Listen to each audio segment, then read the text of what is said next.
Hey, Sam,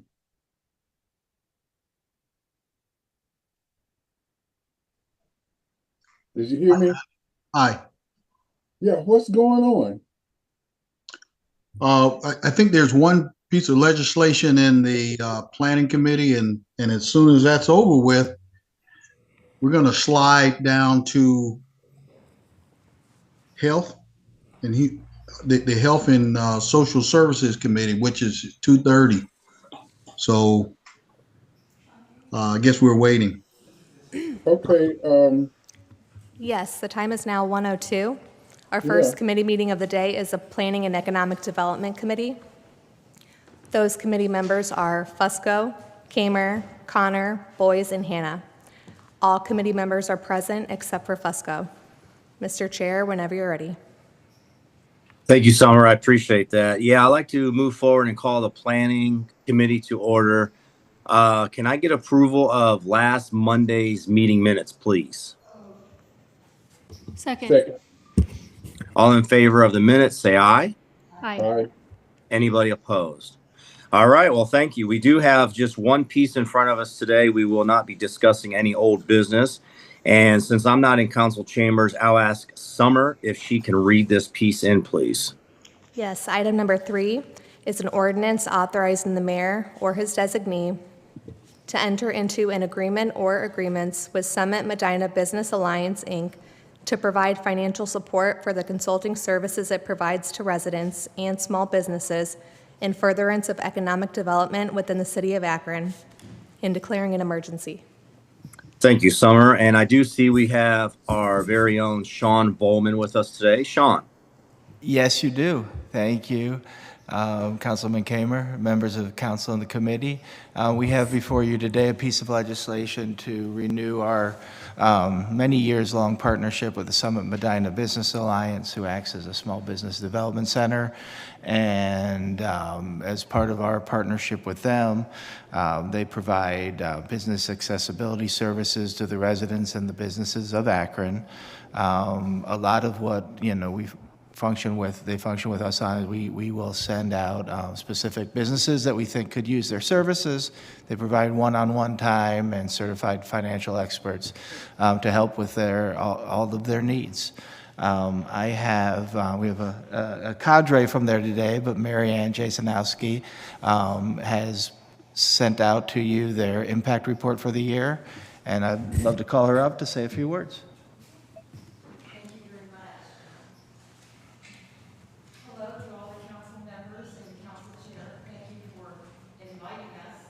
To this meeting today.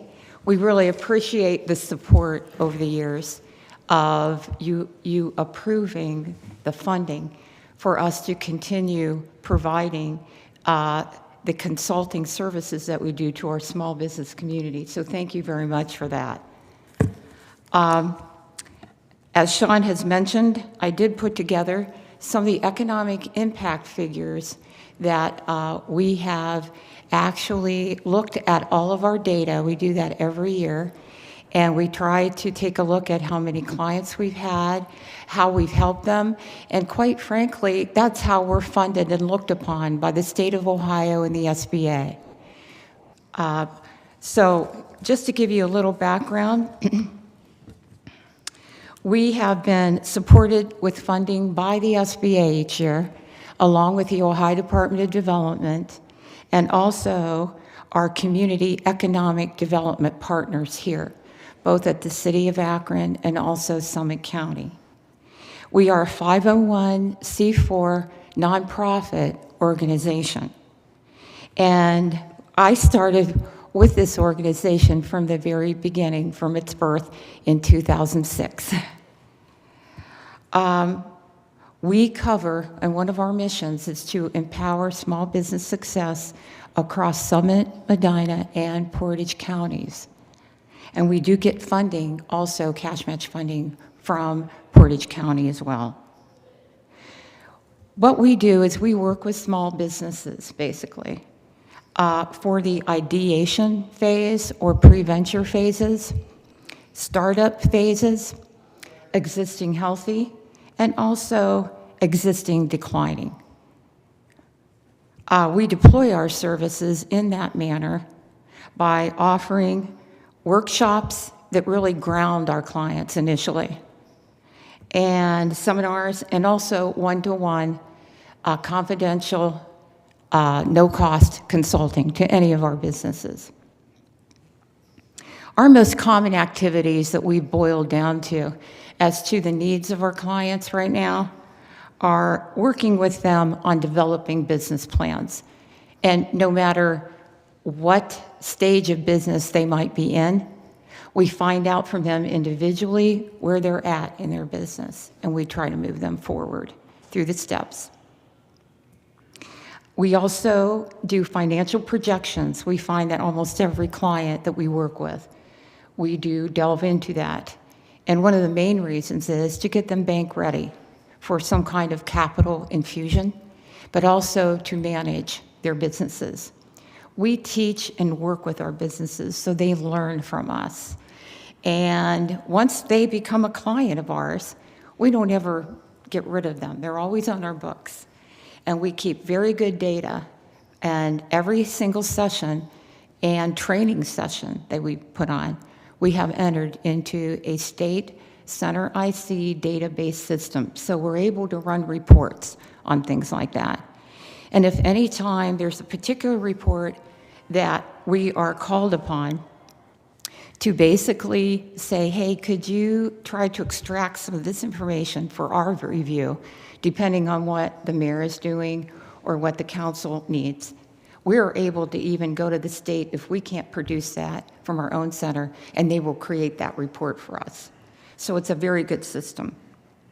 We are staffed with 5 certified business advisors, and I'm proud to say we only have 5 employees that cover these 3 counties, one of which is our administrative assistant, that when we hired her 2.5 years ago, I knew that she was very interested in what we were doing.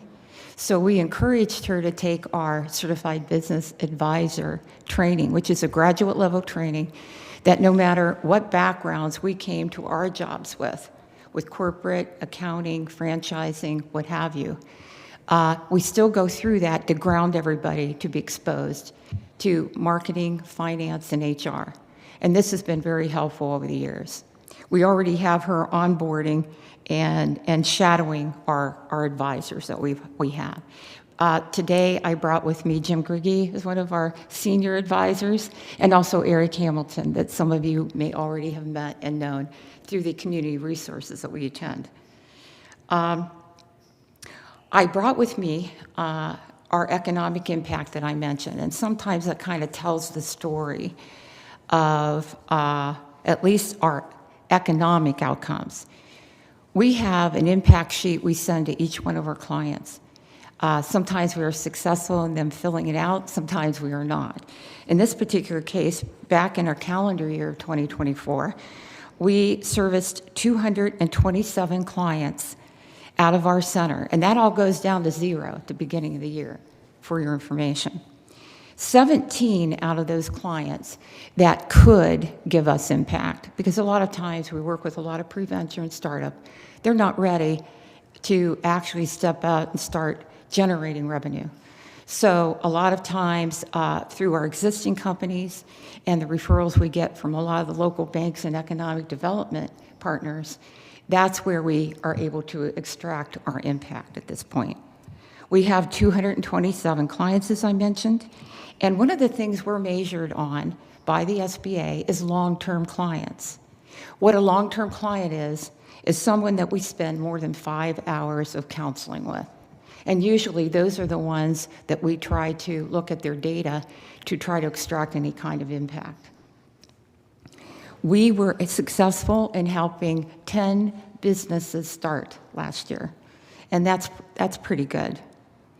Our capital infusion, we do have like a goal on capital infusion, and this means any individual client we've helped to prepare them to successfully obtain loans, and also including their own owner equity into the system, along with outside investors. And I'm proud to show you that we were successful in reporting from the 17 businesses that created this outcome with $8.4 million in capital infusion that they were able to obtain through some of the help that we were able to give to them. Jobs created and retained is another area of economic development that we see as extremely important. Sometimes it takes a lot of our startups to even acknowledge the fact that they can quit their job and create their own job. So these are very meaningful figures. So we created 17 jobs, as well as retaining 172 last year, for a total of 189 jobs total. And we always like to ask our businesses about their sales increases as well. And in this case, out of the 17, we were able to log in 1.3 million in sales. Another thing I like to look at, even though our current administration is not acknowledging, we'd like to break that down into segments too, of the kinds of businesses that we serve. Women-owned businesses, for example. We had 139 women-owned businesses. And that's ownership that represents anywhere from 1% to 100%. That's 62, that represents 62% of women-owned businesses that we are actually serving in our community here, which is very impressive. 52 were pre-venture, 70 were startup, 10 were existing healthy, and 7 were declining, just to kind of give you an idea. We also take a look at minority small businesses. We had 78 of those. 29 were pre-venture, 39 startup, 6 existing healthy, and 4 declining. So that represented 34%. We also take a look at veterans, and we're at about 5%. Not quite total, not quite, it's like 4.8 to 5%. And we enjoy working with our veterans. They seem to take what they're doing in trying to start a business very seriously, and they will follow the guidance that we're trying to help them with in order to grow their successful business. I wanted to comment on those percentages because I like to take a look at how do we fare on a national level working with other SBDCs and also our Ohio SBDC. And looking at all of the demographics and so forth, we've exceeded in the area of women-owned businesses and also minority small businesses. So I'm very proud of that. And we're right on spot with veterans as well. The other things that we've been able to accomplish this year, and of course we work with a ton of our outside resources, okay? So we're very embedded, and they know who we are, and they have really enjoyed us helping them on that scene. But we work very steadily with our community on that. And I'm kind of looking so I could just go down the line, not taking too much time. But for our veterans, we do a specialized SBA program, maybe once or twice a year, and they kind of carry that through the state of Ohio. So generally, it's called Boots to Business Reboot, and it's an all-day, their developed SBA module program. And we usually are able, they always come to us to ask if we will deliver one of those modules. So we're very participative in that effort. We work with the Akron Food Works, or the Well, if some of you are familiar with that. And also Akron Summit County Public Library, we've been over there several times this year with their micro business center and being a resource to any of the specialized small business workshops that they're working on. We work very closely with the Greater Akron Chamber as well. Anytime they have small business resource network meetings, basically the two of the individuals you're seeing right here are the ones that go over there and not only be able to present again on the services that we offer, but also to network with the small businesses. And very often that results into several referrals that we can get. Another thing that we're proud of is that this year Huntington National Bank contacted us because they like the way we prepare our small businesses when they approach the bank for a loan. So Jim Griggy went this year and ended up doing a presentation in front of 31 of their branch managers. And it's nice for us to be able to do these things out in the public because our grant dollars and agreement, we cannot spend any of those monies on marketing who we are and what we do. So that's very helpful. Another area that we do is on an international level. We are called upon by Global Ties Akron, if some of you are very interested in them. We actually present to many of their delegations from all different countries that come to the Bounce Innovation Hub, along with some of the personnel from Bounce, and we do presentations on what we do and what's it like to do business in Ohio. We work with the County of Summit Economic Development, as well as being available on their Zoom calls for a resource networking meeting once a year. And also we work very closely with our City of Akron's Economic Development and Susie Graham-Moore. And we've gotten several referrals from them recently as well. One of the other things I wanted to mention is we just went through an accreditation, which means that every 5 years, we have an outside state examining team come in and uncover every stone of policy and procedure and how we operate. We just had one about a month ago. And we just heard from our state office last week that they were extremely impressed. There are 20 small business development centers in the state of Ohio, for your information. And we were the first one they came to for that evaluation. And one of our board members, Diane Miller-Dawson, was able to come over and introduce herself and give us support too at that examination. And those two outside examiners came from the state of Vermont and the northwest part of Texas. Also, an exciting thing that we've done, and I know Jim's going to allude to that just in a few minutes, but SBA approached us to say, would you consider doing an SBA walk-around? This is the first year that we were asked to do something like that. And it sounded very interesting.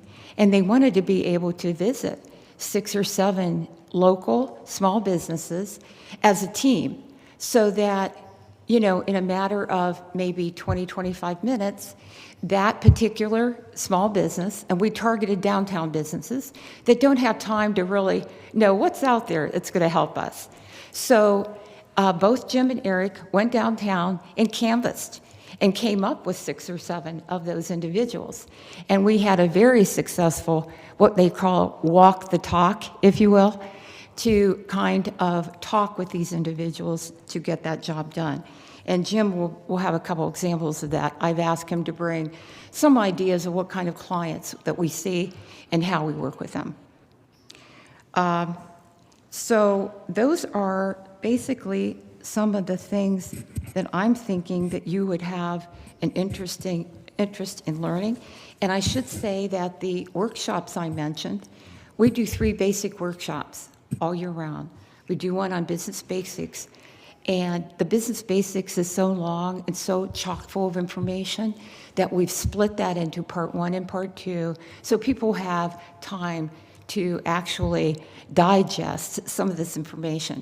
We don't expect them to remember all of it because we're going to bringing them, those individuals in for one-on-one business consulting, walking them through that process.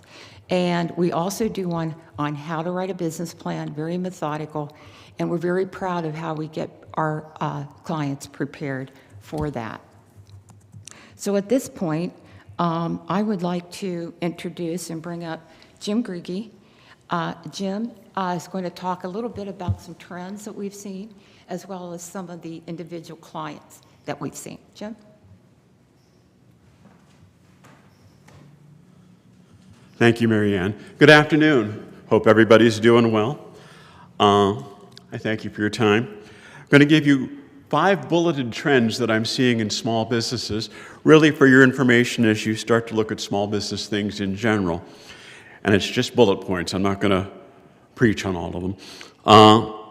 The first trend I'm seeing is that uncertainty over tariffs and economic policies on a federal level is really slowing down business starts and people pursuing business growth or business loans because they just don't know what to expect. Once these policies kind of resolve and we know what they are, for better or for worse, once you have the facts, you can plan around them. But for right now, that uncertainty is slowing things down. The other thing, the SBA and the federal government right now are putting a strong push on repatriating manufacturing and starting new manufacturing. So the federal programs that I'm seeing through the SBA are largely coming around the manufacturing sector. Number three, and perhaps a fairly new trend that maybe no one's noticed, but I'm meeting with more and more baby boomer business owners who are looking to sell their businesses now as their exit strategy to retirement. So I'm seeing a real uptick in that. The other thing Eric and I are seeing, we've dealt with several businesses that took out very large amounts of COVID loans during the COVID-19 crisis. Many of them in such a panic that they didn't bother to cash flow how they were going to pay them back after things got back to normal.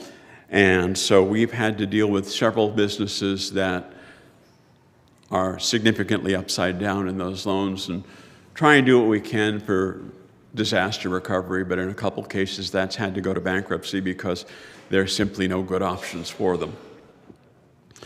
And finally, AI is here to stay.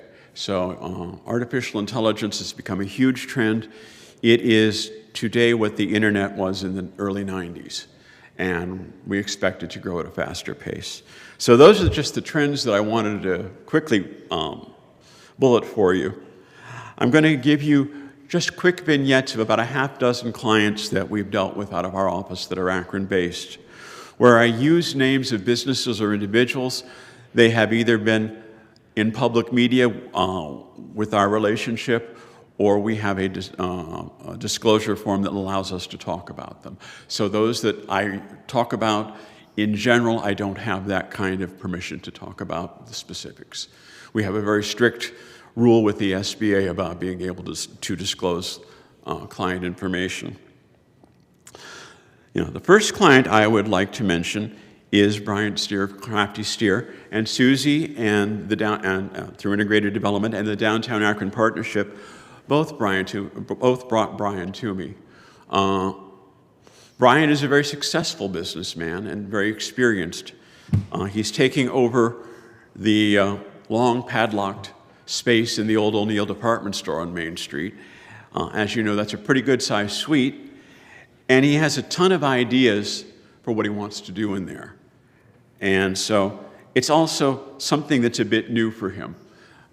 This is a different kind of business. And so I'm riding along with him to give him some advice, and the advice is twofold. With so many ideas in the pipeline, it's like, let's pick the top two or three that we're going to implement first and kind of work on those, and then figure out an intelligent phase-in plan for the others.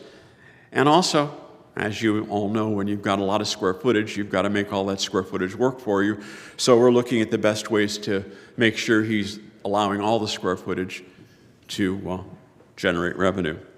And he was on the SBA business tour that Mary Ann mentioned. Another business I'd like to mention is Brandy Bickers and Andrea and Jocelyn, who are part of Buckeye Logistics. Steve Millard of the Greater Akron Chamber called together a number of entrepreneurial resource partners to work with these ladies. They were school transport drivers for the Akron Public School System. And Akron Public Schools decided that rather than contracting directly with individual drivers, they wanted to contract with one entity to organize all their drivers. And so these ladies wanted to throw their hat in the ring as the entity that would handle that contract. And so, as I said, a number of partners worked on it. My role was to help them with the business plan and some of the financial projecting, and I am pleased to say that they won the contract.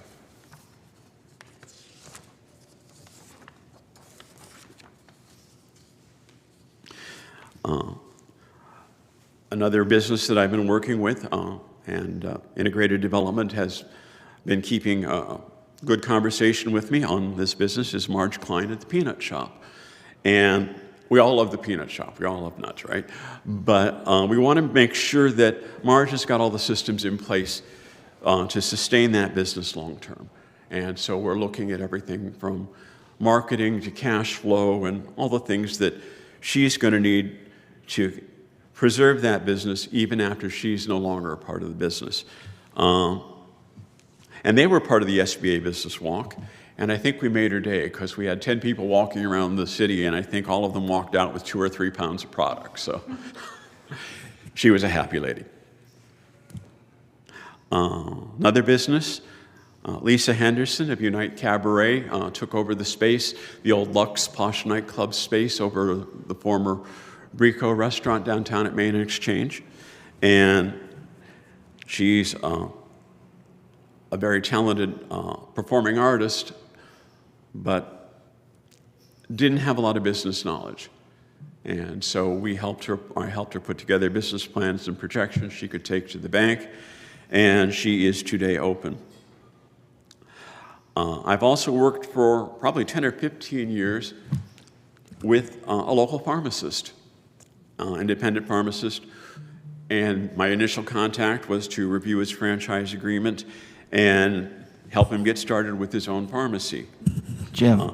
Yes. Yeah, Sean, thank you for these stories. But in the interest of time for the committee, I want to see right now if they have any questions regarding the contract, and happy to, fill them in with more information as necessary. Okay. Well, if you need anything else? Very impressive. Very impressive. Thank you. Thank you, Sean. And yeah, I would like to thank Mary Ann and Jim. I appreciate the opportunity to present today. You're welcome. Thank you. Thank you. With that, I will start with the committee if there is any questions or comments. I don't see any. Any other council members with us today? Okay. Great presentation. Thank you so much. And if anyone doesn't have anything else, I'm going to ask Sean. What are you thinking, Sean? I'm hoping consent agenda, if that's okay. That would be perfect. Thank you. All right. Thank you. Committee? Second. All right. Everybody in favor of consent, say aye. Aye. Anybody opposed? All right. Well, thank you for the presentation and good luck. And we'll put that on the consent agenda. With that, we are adjourned. Thank you. Thank you.